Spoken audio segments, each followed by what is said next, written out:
안녕하세요. 하나님의 자녀 되신 존귀한 성도님들 앞에서 또 함께 교제하게 돼서 참 기쁘고 또 영광스럽게 생각합니다. 그 요한일서 말씀을 우리 계속 함께 배워가면서 저 자신에게도 참 이같이 하나님의 자녀가 된다는 것, 또 하나님의 가족 안에 속한다는 것, 또 하나님께로서 낳았다는 그런 놀라운 출생, 특권, 이런 것들이 얼마나 참 귀한지 다시 한번 느끼게 되는데요. 특별히 하나님 말씀을 통해서 계속 이와 같은 확신과 또 기쁨과 또 그런 또 그래서 더 우리 주님을 사랑하게 되는 그런 새로운 마음들을 또 주시기를 기도하게 됩니다. 우리 중에 많은 분들이 구원의 확신이라는 주제로 뭐 어려움을 겪었던 분들도 더러 계시고, 또 지금 혼란 가운데 계신 분들도 계시고, 또 어떤 분들이 이제 참 난 정말 하나님의 자녀가 됐어요 라고 참 확신 가운데 기뻐하고 즐거워하는 분들도 계십니다. 어떤 분들은 이제 좀 우리가 감히 구원을 확신할 수 없다 라고 얘기하는 분들이 더러 있습니다. 진실한 분들인데, 참 진실하게 하나님을 사랑하고 하나님 말씀을 순종하는 분들인데, 그럼에도 우리가 어떻게 감히 하나님의 자녀라고 확언할 수 있겠어, 가봐야 알지, 뭐 이런 이제 얘기들을 겸손하게 얘기하시는 분들이 계십니다. 이게 진짜 겸손일 때도 있고요, 또 어떤 때에는 겸손을 가장한 또 다른 어떤 교묘한 우리 교만의 형태일 때도 있습니다. 근데 어떻든 그 진실한 경우로 우리가 생각을 하게 될 때, 하나님 말씀은 결코 우리를, 이 진실한 신자들에게 결코 구원의 확신에 대해서 불분명한 상태로 남아있기를 원치 않으십니다. 왜냐하면 하나님은 우리를 기뻐하시고, 또 우리가 참 확신 가운데, 또 즐거움 가운데, 또 담대하게 살아가기를 원하시는 분이기 때문에 우리에게 분명하게 확신할 수 있도록 해주시는 분이십니다. 요한일서 5장 13절 말씀이 바로 그와 같은 말씀이죠. 내가 하나님의 아들의 이름을 믿는 너에게 이것을 쓴 것은 너희로 하여금 너에게 영생이 있음을 알게 하려 함이라. 우리에게 영생이 있음을 알 수 있습니다. 알아야 합니다. 그것이 하나님의 아들의 이름을 믿는 우리에게 이 서신을 주신 이유이고, 또 넓게는 이 편지 전체인 성경을 주신 이유이기 때문에 그렇습니다. 나에게 영생이 있는지 잘 모르겠다, 난 구원을 확신할 수 없다라고 말씀하시는 분들은 그런 면에서 아직 하나님의 말씀을 제대로 알지 못하는 가운데 있으신 것이죠. 그러면서 이 말씀이 다시 도움이 되기를 바랍니다. 하나님의 아들의 이름을 믿고 계십니까? 하나님의 아들의 이름 예수, 자기 백성을 저희 죄에서 구원할 자. 이 예수님을 믿는다는 것, 그분이 참으로 나를 내 죄에서 구원할 분이라는 것을 알고 믿고 신뢰하여 그분이 이루신 사역을 그대로 받아들이는, 바로 그런 내용들을 포괄하는 그런 표현입니다.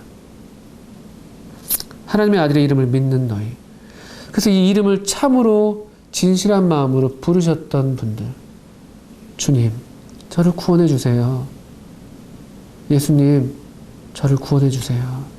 예수님 밖에는 없어요. 제가 아무리 했는데도 안 되겠어요. 제가 다른 데도 찾아가 보고 여기도 가보고 했지만 방법이 없어요. 주님, 저를 도와주세요. 이렇게 정말 진실한 마음으로 그분의 이름에 자신을 의지하셨던 분들이라면은 여기 이 말씀을 통해서 더욱 확신 가운데 기뻐하실 수 있습니다. 하나님의 아들의 이름을 믿는 너에게 이것을 쓴 것은 너희로 하여금 너에게 영생이 있음을 알게 하려 합니다. 영생이 있다. 그런 너희라면, 너희가 참으로 하나님의 아들의 이름을 믿었다면, 정말 그분을 피할 망대로 알고 그분께로 달려가 피했다면, 정말 그분을 의지할 유일한 분으로 알고 유일한 구원자를 알고 그분께 우리의 죄의 문제를 부탁드렸다면 영생이 있다는 것을 알라는 것이죠. 확신하라는 것입니다. 확신할 수 있다는 것입니다. 여기 앉아 계신 분들 가운데 제가 한 분을 알고 있는데 그분도 바로 이 말씀을 통해서 그래서 내가 정말 구원 받았구나. 내가 정말 영생을 가졌구나라고 확신하면서 기뻐했던 분을 제가 알고 있습니다. 아주 기뻐하셨던 걸로 제가 알고 있습니다. 그때 저는 참 부러운 마음으로 쳐다봤었는데 그러나 지금 저도 동일하게 영생이 있음을 저에게 영생이 있음을 알고 있습니다. 왜 그러냐면은 바로 이 하나님 말씀을 통해서 그렇습니다. 하나님 말씀은 우리에게 영생을 주시고 또 영생을 주셨다면 또 우리로 영생이 있음을 분명하게 알도록 하시는 놀라운 정말 생명을 주시고 생명을 확신케 하시는 놀라운 책입니다. 많은 분들이 이와 같은 간증들을 갖고 있습니다. 저와 가까이 알고 있는 어떤 한 자매님도 그와 같은 간증을 갖고 있어요. 가톨릭 출신이신데 어려서부터 종교심이 좀 있으셨던 분이십니다. 죄에 대한 인식도 있으셔서 죄 문제를 해결하고 싶어서 혼자서 성경을 읽었던 학창시절에 그런 자매님인데 이분이 근데 맨날 성경을 읽게 되면 특별히 잠언 같은 말씀을 학생 때 읽게 되지 않습니까? 의인과 악인이 나오면 맨날 자기는 악인인 거예요. 누가 말해주지 않아도. 항상 악인. 항상 가슴을 치고 주님 저를 도와주세요. 항상 어떤 이런 죄 문제로 괴로워하고 씨름하던 그런 자매님이셨어요. 근데 성당에 계속 다니고 있었고 누가 이렇게 성당에서 도와주는 분이 있을 수가 없었고 그런데 어떤 그 주위에 믿는 친구 자매가 있었는데 친구인데 자매였는데 그 자매가 편지를 가끔씩 보내왔다는 거예요. 복음의 내용을 담아서. 그래서 편지에서 이제 예수님을 소개하고 복음을 소개하고 더러 이제 마음들이 이제 좋아지기도 했는데 어느 한 날 이 자매님이 이제 편지를 통해서 에베소서 2장 말씀을 보게 됐던 것이죠. 그래서 2장 읽다가 2장 8절, 9절 너희가 그 은혜로 인하여 믿음으로 말미암아 구원을 얻었나니 이것이 너희에게서 난 것이 아니 하나님의 선물이라 행위에서 난 것이 아니니 이는 누구든지 자랑치 못하게 하랍니다. 선물이라는 단어가 눈에 들어왔대요. 그래서 기도했대요. 하나님 저도 이 선물 받고 싶어요. 저도 이 선물 주세요. 제가 받겠습니다. 저도 이 구원을 받고 싶어요. 이렇게 기도했대요.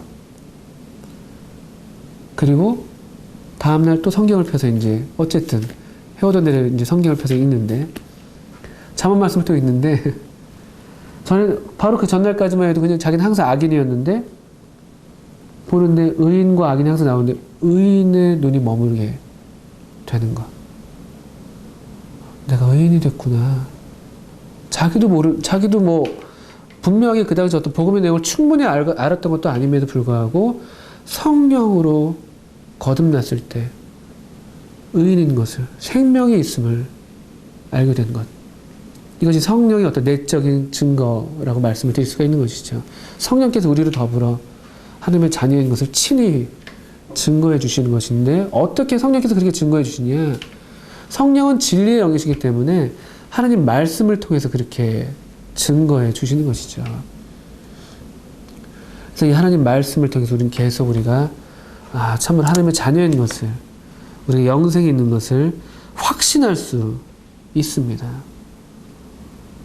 그래서 진실한 거듭난 그리스도인들은 두려워할 필요가 없는 것이죠. 이 구원을 확신할 수 있기 때문에 우리가 담대하게 또 이 믿음의 확실한 이 토대 위에서 살아갈 수가 있습니다. 그래서 이와 같은 확신으로 말미암은 담대함을 14절에서 이렇게 얘기합니다. 그를 향하여 우리가 가진 바 담대한 것이 이것이니 그의 뜻대로 무엇을 구하면 들으심이라. 이게 얼마나 담대한 선언이에요. 이 비슷한 말씀이 요한일서 앞에서도 3장에도 있었죠.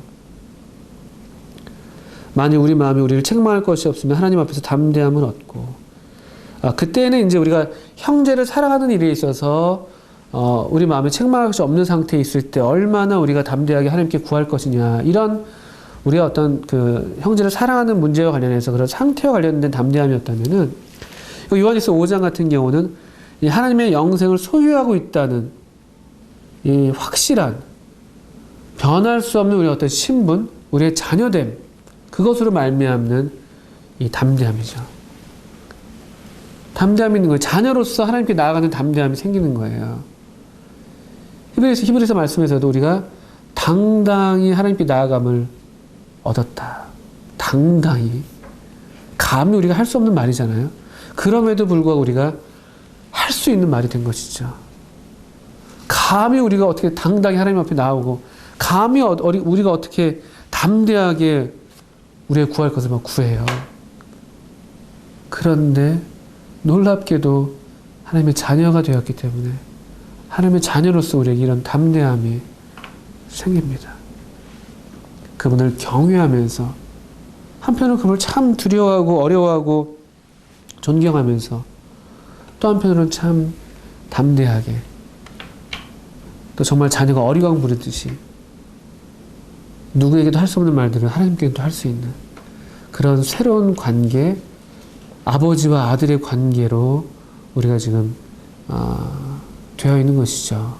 그것이 하나님의 영생을 소유한 우리가 갖게 된 특권입니다. 하나님의 자녀가 되는 권세, 하나님의 자녀가 되는 권세, 하나님의 자녀가 되는 어떤 그런 권리를 얻었다라는 말도 되고요. 하나님의 자녀로서 우리가 이것도 권세가 있다는 것을 또한 암시해주고 있는 말씀이죠. 그래서 이제 우리가 이렇게 담대한 마음으로 구하게 됩니다. 그를 향하여 우리가 가진 바 담대한 것이 이것이니 그의 뜻대로 무엇을 구하면 들으신다. 믿으십니까? 하나님의 뜻대로 구하면 이루십니다. 우리가 원하는 대로 구하는 것이 아니라 하나님의 뜻대로 구하면 이루신다고 약속되어 있습니다. 이 부분에서 이제 우리가 성숙해가면서, 자녀가 성숙해가면서 아버지의 마음을 헤아리고 아버지의 소원을 이해하면서 함께 아버지와 보조를 맞춰나가고 아버지의 소원대로 함께 행동하게 되는 그런 어떤 모습도 우리가 그려볼 수가 있죠. 근데 어릴 때는 이제 그런 면이 좀 부족합니다. 일단 구하고 보는 경우가 많잖아요. 제 둘째 아들이 커다란 신학적 질문에 부딪혔습니다. 자기는 더 이상 기도를 하지 않겠대요. 요즘 유행하는 그 슈퍼 히어로 영화들, 뭐 맨들 있지 않습니까? 뭐 엑스맨, 뭐 스파이더맨, 뭐 무슨 맨들. 우리 둘째 아들이 스파이더맨을 엄청 좋아합니다. 애들이 다 그렇지 않습니까? 보고 나면 항상, 저도 그랬는데 항상 보고 나면 내가 영화 속 주인공, 내가 스파이더맨, 이런 생각들을 하죠. 그래서 이 아이가 저는 몰랐었는데 이제 근래 어떤 다른 일로 그러면 기도해봐, 이제 그렇게 이제 권할 일이 있었는데, 그랬더니 자기 울면서 자기 기도 안 한대요. 그래서 왜? 그랬더니 내가 옛날에 얼마나 나도 스파이더맨처럼 내 몸에서 거미줄 나가게 달라고 기도했는지 아냐고. 몰랐죠. 정말 그렇게 기도했는지 몰랐는데. 그러면서 자기는 하나님이 그렇게 안 해주셨다고. 또 심지어 잘 때 꿈에서라도 스파이더맨이 되고 싶어서 손 모양을, 이 스파이더맨이 뭐 이렇게 할 때 이렇게 나가는 모양이 있습니다. 이걸 이렇게 하고 잤다는 것이죠. 근데 꿈에서는 자기가 스파이더맨 되지 못하고. 그럼 뭐 나름대로 어쨌든 그런 어려움을 겪고 있는 모습을 봤는데, 뜻대로 구한 건 아니죠. 그냥 자기 원하는 대로 구한 것이죠. 하나님은 전능하시지만, 전능하다는 말씀은 그냥 우리가 원하는 대로 그냥 아무렇게나 다 하나님께서 들어주신다라는 말씀이 아니라, 하나님의 전능하심은 그분의 속성에 부합하고 그분이 원하는 것이라면 무엇이든지 할 수 있다라는 뜻의 전능함입니다. 그러니까 어떤 분들 뭐 내 눈앞에서 지금 당장 500만 원 떨어지게 해주세요. 그럼 내가 하나님 믿을게요. 이런 것들은 하나님 들어주실 수가 없는 것이 그분의 속성에 맞지 않기 때문에 그렇습니다. 공의로우신 분께서 어떻게 그런 정욕대로 구하는 것을 그대로 들어줄 수가 있겠어요.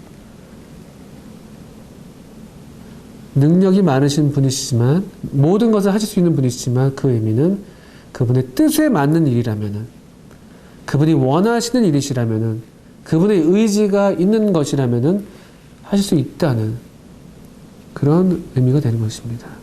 그러니까 주님이, 우리 예수님이 그런 면에서도 좋은 기도의 본을 보이셨죠. 우리가 얼마든지 우리의 원을 얘기할 수 있습니다. 잘 모르잖아요. 하나님이 원하시면 어디에 있는지. 주님도, 주님 아버지가 할만하시거든 이 자를 내게서 옮기시옵소서. 그러나 나의 원대로 마옵시고 아버지의 원대로 되길 원하나. 이 말씀은 뭐냐면요. 그냥 내가 원하는 것은 다 들어주실 거 이런 게 아니라 주님 제가 원하는 것이 아버지의 원하는 것과 맞다면 그것이 일치되는 것이라면 그렇게 해주세요. 라는 기도인 것이죠.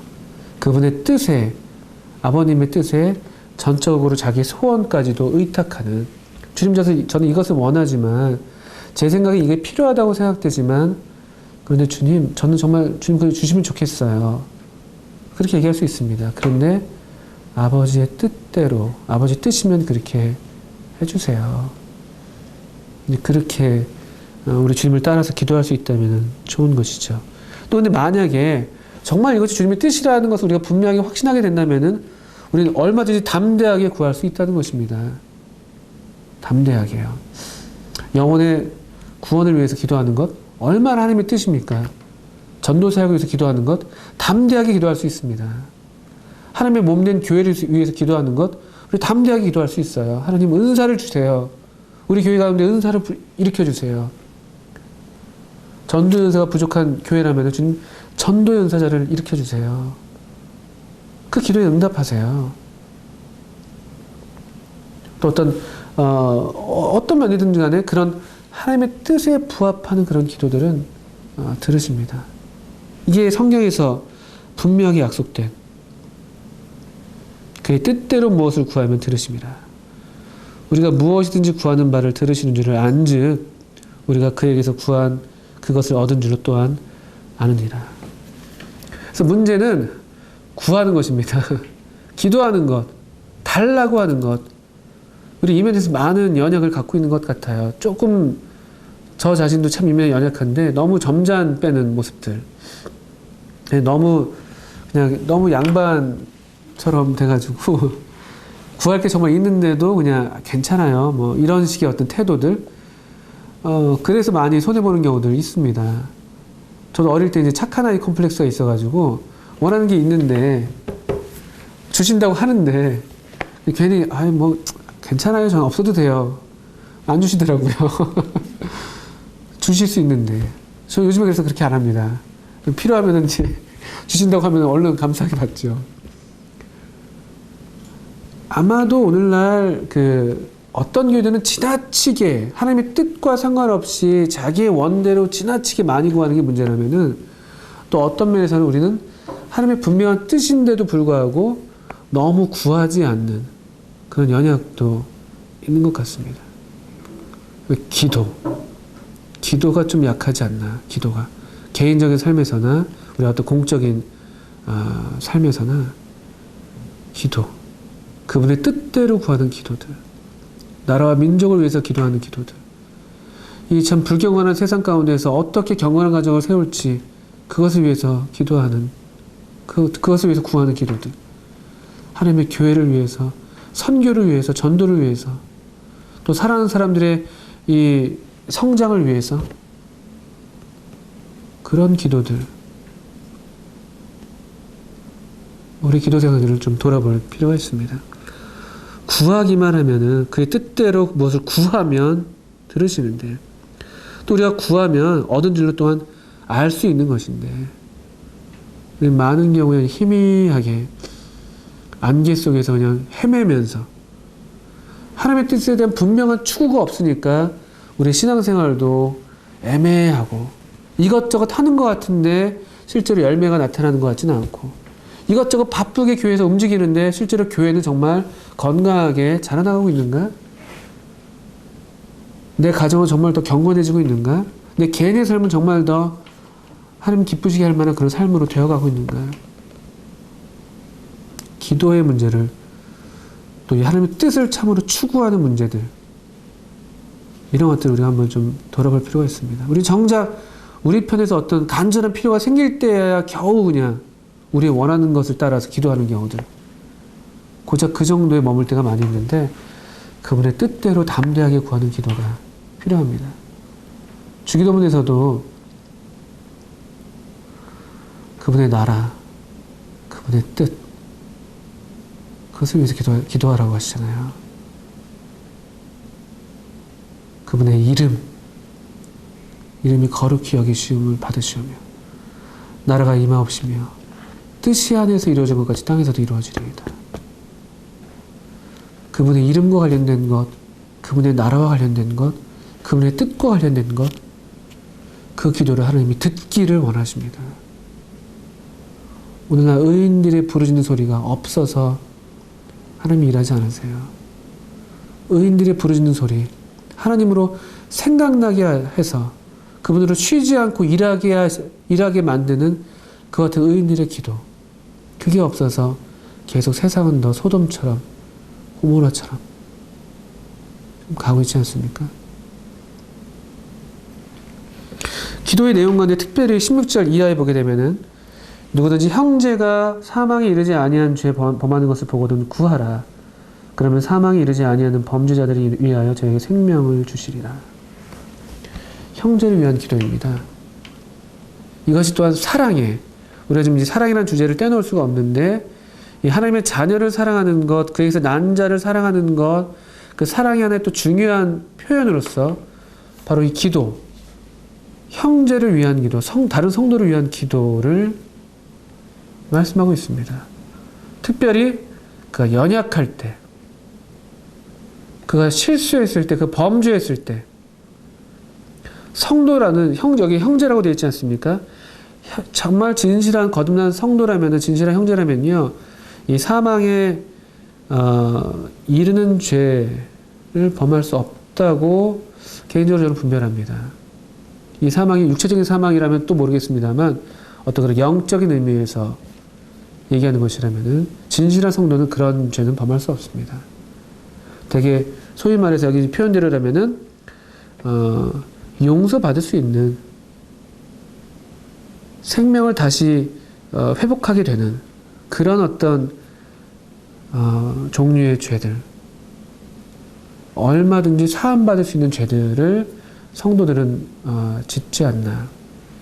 또 그 성도들은 사실 원래 그 근본적으로 죄를 즐겨서 지을 수도 없고, 이런 경우는 이제 특히 드문 경우여야 되고, 또 어떤 실수고 연약으로 나타나는 경우들을 얘기하는 것이겠죠. 그럴 때 위에서 기도하라는 것이죠. 형제가 연약할 때, 어떤 성도가 실수했을 때, 어떤 성도가 조금 다른 사람을 실족해 하는 일을 했을 때, 또는 정말 범죄했을 때, 그때 우리가 그런 성도를 위해서 기도할 수 있습니다.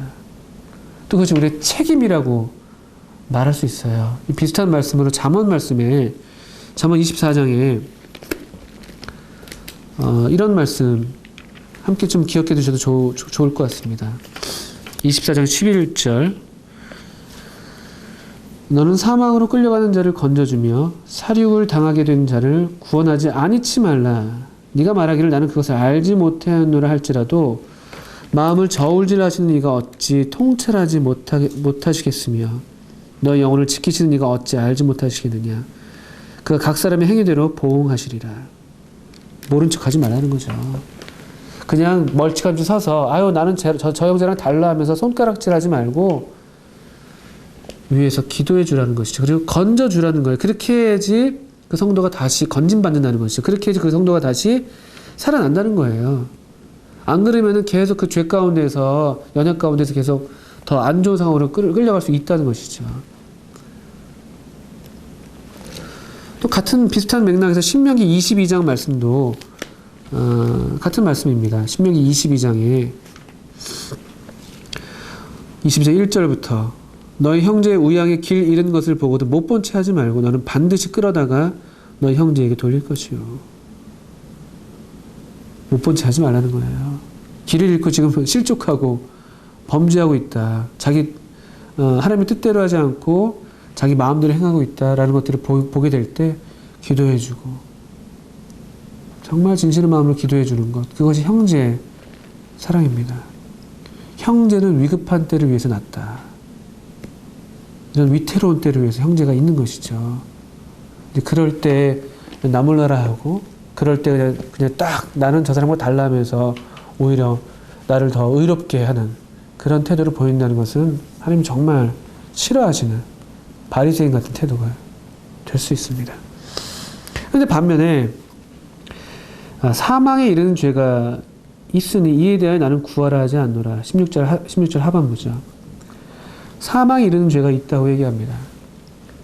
근데 이혼은 아까도 제가 이제 먼저 말씀드렸지만 이 사망이 어떤 육체적인 사망이라 할 것 같으면 형제들도 성도들도 그럴 수 있을 것입니다. 고린도전서 같은 경우에 보면 이제 그 범죄 가운데서 함부로 만찬을 합당하게 행하지 않았을 때 너 중에 자는 자도 있다라고 표현하는 그런 경우들도 있을 수 있겠죠. 그런데 만약 이것이 이 문맥에서는 어떤 이 영적인 면에서 사망으로 분별하는 것도 좋지 않겠나. 하나님께로서 나아지 않은 사람들, 하나님께로서 나아지 않는 사람들, 거듭났다고 고백은 했었지만 그 증거가 자기 안에 있지 않은 사람들, 하나님의 아들이 그 안에 있지 않는 사람들, 하나님을 믿는다고 하지만 예수님이 그리스도이신 것도 믿지 않고 예수님이 하나님의 아들이신 것도 믿지 않는 사람들, 그런 사람들에 해당되는 말씀이 아닌가. 사망에 이르는 죄. 사망에 이르는 죄가 어떤 특별한 구체적인 죄라기보다는 어떤 그 하나님께서도 참으로 분노하실 만한, 또 우리 그리스도인들로서도 참으로 위에서 기도할 수 없을 정도로 어떤 거룩한 분노가 일으켜질 만한 그런 상태, 그런 성격의 모든 죄를 가리키는 것이 아닌가. 또 특별히 요한일서 문맥에서는 그래서 아까도 말씀드렸던 것처럼 겉으로는 믿는다고 하지만 그러나 하나님의 아들로서 예수님을 믿지 않는 사람들, 예수님이 그리스도이신 것을 부인하는 사람들. 참고로 요한일서 3장에 보시게 되면요. 요한일서 3장 23절에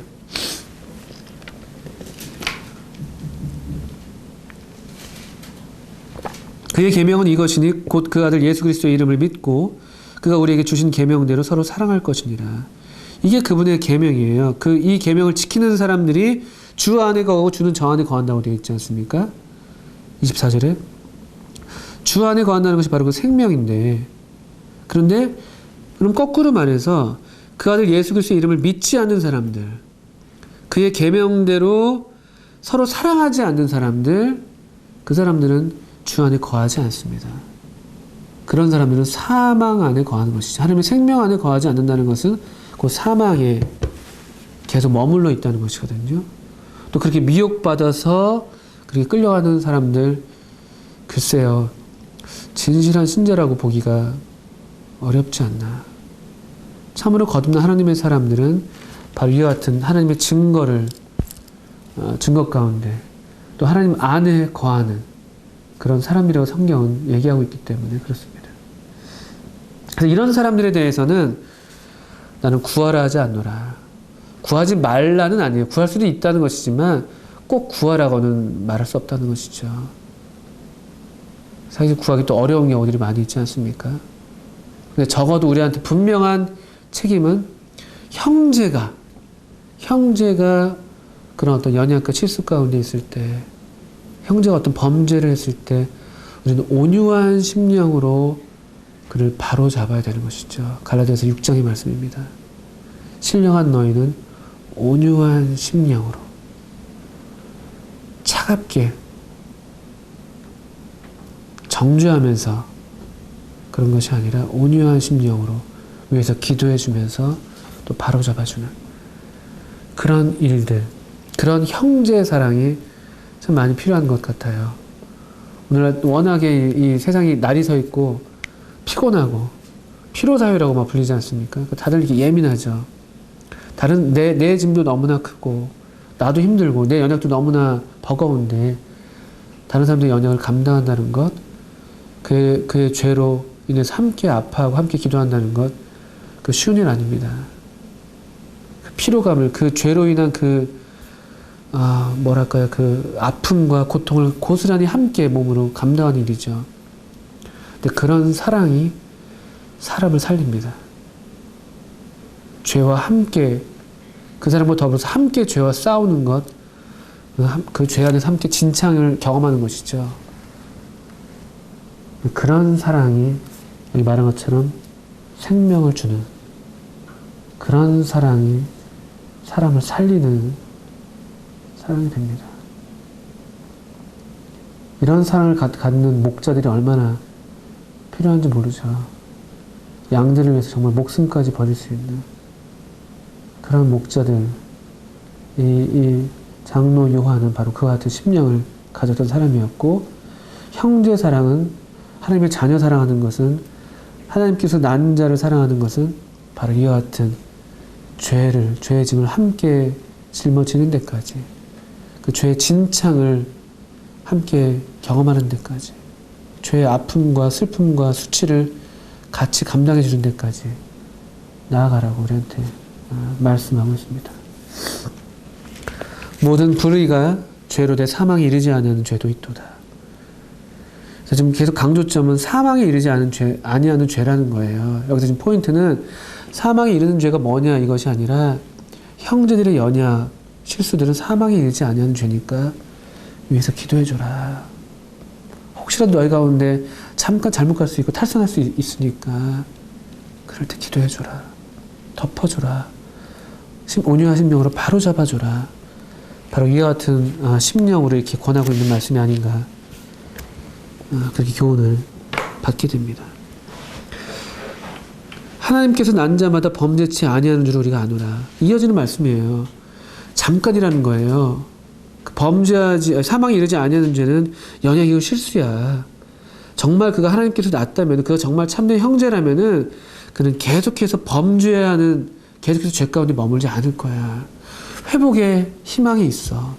성도라면. 그게 우리의 희망, 성도에 대한 우리 희망 아닙니까? 다른 건 몰라도 그가 성도라면은 하나님 말씀에 반응할 거야. 우리는 거기에 희망을 걸고 계속 하나님 말씀을 뿌리고 하나님 말씀으로 물 주고 있지 않습니까? 실제로 그런 일들을 보지 않습니까? 정말 처음에는 어려운 사람이었는데, 구원받았다고 하는데, 정말 성도라고 하는데 정말 어려운 사람이었는데, 그래서 한동안 정말 어려워서 가까이 가기 싫었는데, 하나님 말씀을 듣고 조금씩, 그 변화도 참 더디죠, 이런 분들은. 뭐 저도 예외는 아닙니다만, 조금씩 변화하는 모습을 볼 때 우리 그걸로 얼마나 감사해요. 그게 증거잖아요. 형제다, 형제. 성도구나. 아무리 완고해 보여도요, 성도는 하나님 말씀에 굽힙니다. 그게 거듭난 하나님의 교회의 중요한 특징이죠. 고집대로 하지 않습니다. 아무리 내 고집 있고 내 마음이 상했더라도 하나님 말씀이 그러하다 하면은 굽힐 줄 아는 게 성도잖아요. 모든 성도는 그렇습니다. 그래서 여기 하나님께로는 난 자마다 범죄하지 않는다. 그 말은 한 번도 죄를 짓지 않는다. 그 말이 아니라는 것을 여러 번 말씀드렸습니다. 요한일서 3장 9절도 같은 말씀이었죠. 계속 죄 가운데 머물지 않는다. 계속 그 죄 가운데 머무는 상태를 즐거워하지 않는다. 그가 반드시 일어날 거다. 사랑은 그런 거잖아요. 모든 것을 참고, 모든 것을 견디고, 모든 것을 바라고. 사랑은 언제까지든지 떨어지지 않는다. 사랑은 실패하지 않는다. 왜냐하면 그도 하나님의 자녀이니까. 이 하나님의 사랑, 다른 성도들의 기도와 격려와 또 권면과 또 돌봄과 이런 등등의 사랑을 통해서 하나님의 자녀인 그도 다시 회복되고, 결코 하나님의 사랑은 실패하지 않습니다. 하나님께서 난 자마다 범죄치 아니하는 줄 우리가 아노라. 하나님께로서 나신 자가 저를 지키심에 악한 자가 저를 만지지도 못하느니라. 우리 개역 한글 성경이나 개역 개정 성경 그대로라고 본다면은, 또 우리가 희망을 걸 수 있는 이유는 그가 잠깐 사망에 이르지 아니하는 그런 연약, 죄를 범했다 할지라도 우리 주님께서 저를 지키신다. 저를 다시 보호하시고 일으키신다. 악한 자가 저를 만지지도 못한다라고 할 때, 만진다는 말은 그냥 가벼운 터치, 그리고 더 나아가서 그를 완전히 붙드는 그런 의미까지도 포함합니다. 악한 자가 결코, 진실한 성도라면은 악한 자가 결코 그를 주장하지 못합니다. 우리 주님께서 우리를 지키시기 때문에, 우리를 보호하시기 때문에. 이 구절을 우리 나나주에 따라서 하나님께서 낳으신 자가 아니라 하나님께서 낳은 자가 자기를 지킨다라고도 번역할 수 있습니다. 정말 하나님께서 낳은 자들은요, 그런 면에서 계속 자기를 지키는, 계속 죄에 대해서 어떤 그 감각을 갖고 있고, 또 하나님의 계명을 향한 추구가 계속 있고, 그래서 계속 스스로 자기를 지키는 그런 또한 특성도 또한 갖고 있습니다. 그렇게도 우리가 이해할 수 있는, 양면으로 다 이해할 수 있는 그런 구절이 될 수 있습니다. 정말 진실한 성도라면은, 정말 하나님께서 낳은 자라면은, 그도 이 죄에 대해서 경계하게 되고, 비록 넘어지고 실패했지만 다시 일어나려 하고, 또 그렇게 자기를 지키고, 그런 면이 있다면 또 한면으로는 우리 주님께서 또한 이 성도를 지키시고 보호하시고, 악한 자로부터 건져주시는 그 같은 사역도 또 함께 있을 수 있다라고 분별할 수 있겠습니다. 이제 마지막으로 19절 이후로 요한일서는 결론을 맺고 있습니다. 또 아는 것은 우리는 하나님께 속하고 온 세상은 악한 자에 처한 것이며, 또 아는 것은 아주 확신에 찬 그런 고백입니다. 우리는 하나님께 속했어. 우리는 하나님께 속했어. 우리는 하나님께 속했어. 얼마나 멋진 말이에요. 나는 하나님께 속했습니다. 세상은 악한 자에 처했어. 우리는 세상의 말에 귀 기울일 필요 없어. 우리는 하나님께 속했어. 이 확신과 이 즐거움을 갖고 이 기쁨을 갖고 담대하게 이 세상을 멀리하고 세상을 이기면서 가자는 거예요. 그렇게 갈 수 있다는 것입니다. 누구에게 속했습니까? 우리는 하나님께 속했다. 성도는 하나님께로서 낳은 자는 하나님께 속한 사람들이에요. 하나님께 가야지만이 살 수 있는 사람들입니다. 서식지가 그렇게 그 종이 바뀌었기 때문에, 전에는 그냥 뭐 돼지처럼 그냥 그 진흙구덩에서 막 뒹굴 수 있는 사람이라든지 몰라도, 이제 우리는 새로운 성품으로 거듭난 사람들이기 때문에 하나님께 가야지만 살 수 있는 그런 새로운 종이 됐어요. 세상의 말을 들어서는 우리는 살 수가 없습니다. 살아갈 수가 없습니다. 하나님의 말씀, 우리를 위해서 여기 기록된 하나님의 말씀, 우리에게 영생이 있음을 알게 하려고 주신 하나님의 말씀, 우리를 죄를 짓지 범하지 않게 하려고 주신 하나님의 말씀, 우리를 계속 하나님과 더불어 사귐이 있게 하고 성도들과 더불어 사귐이 있게 하시는 그 하나님의 말씀, 우리로 더욱 그래서 기쁨이 충만하게 하시는 그 하나님의 말씀, 하나님은 빛이시라는 그 말씀, 하나님은 사랑이시라는 그 말씀, 그 말씀에만 귀를 기울이면 우리는 삽니다. 우리는 제대로 살 수 있습니다. 우리 정말 사람답게, 하나님께 속한 사람들답게 살 수 있습니다. 세상에 속하지 않은, 세상에 감당할 수 없는, 세상을 대하여 못 박힌 사람들, 세상을 못 박은 사람들, 또 아는 것은, 얼마나 확신에 찬 말씀인지 몰라요. 20절도 그렇죠. 또 아는 것은 하나님의 아들이 이르러 우리에게 지각을 주사 우리로 참된 자를 알게 하신 것과, 또한 우리가 참된 자 곧 그의 아들 예수 그리스도 안에 있는 것이니 그는 참 하나님이시오 영생이시라. 아멘입니다. 얼마나 좋은 말씀이에요. 또 아는 것은 하나님의 아들이 이르러 우리에게 지각을 주셨다. 우리로 참된 자를 알게 하셨다. 예수님, 아버님의 존귀하신 아드님, 그분 말고는 우리가 하나님을 알 수가 없습니다. 내가 곧 길이요 진리요 생명이니 나로 말미암지 않고는 아무도 아버지께로 올 자가 없다. 주님께서, 우리 이 예수님께서 이 하나님의 아들이 이르셨어요. 이 땅에 오셨습니다. 왜요? 우리로 이 참된 자를 알 수 있는 지각을, 예수 그리스도의 얼굴에 있는 하나님의 영광을 아는 빛을 우리에게 비추셨다. 이분 덕분에 우리의 참된 분을 알고 우리도 이 참된 문 안에서 지금 참되게 살고 있지 않습니까? 이게 얼마나 놀라운 행복이에요. 우리는 참된 삶을 살고 있지 않습니까?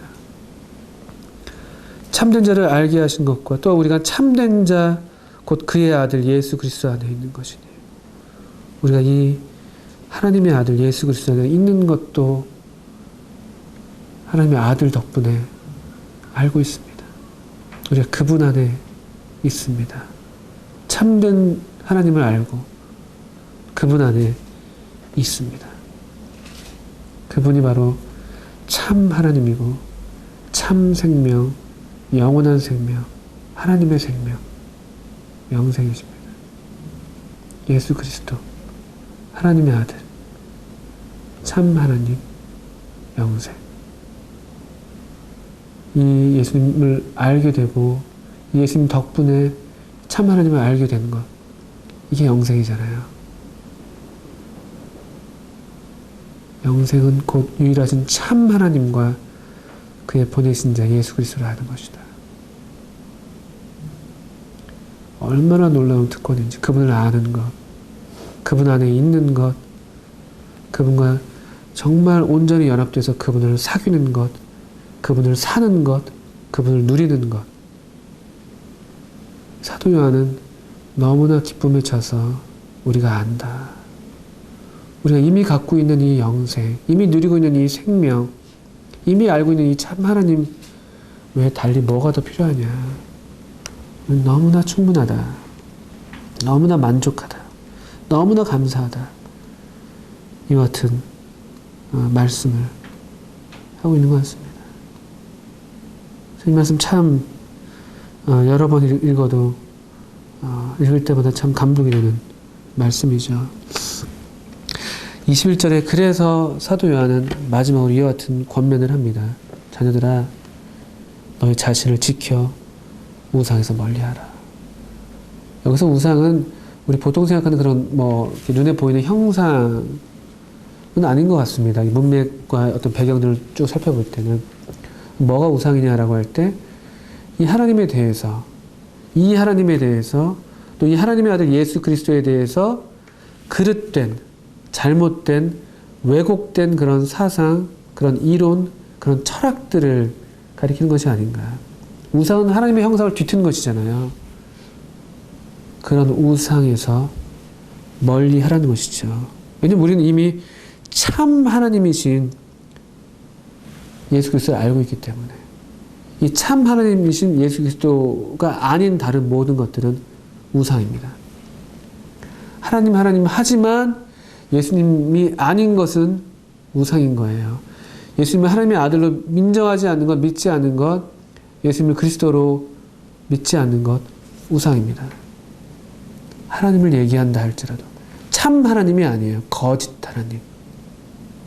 이런 우상에서 멀리해라. 어떻게 우리 자신을 지킬 수 있습니까? 너희 자신을 지켜 우상에서 멀리하라고 하고 있는데요.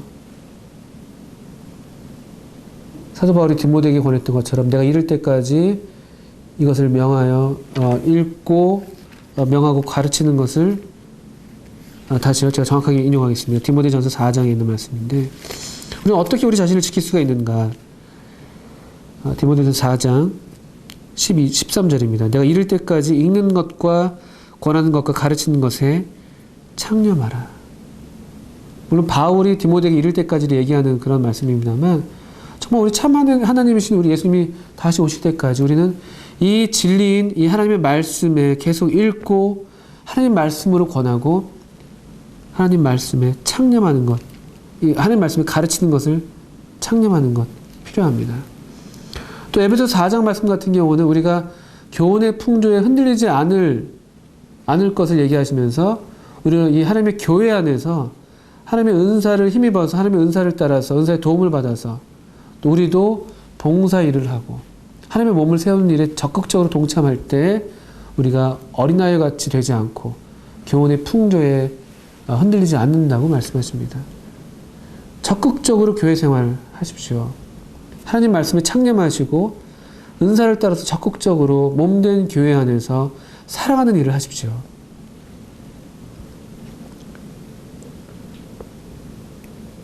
이런 일들.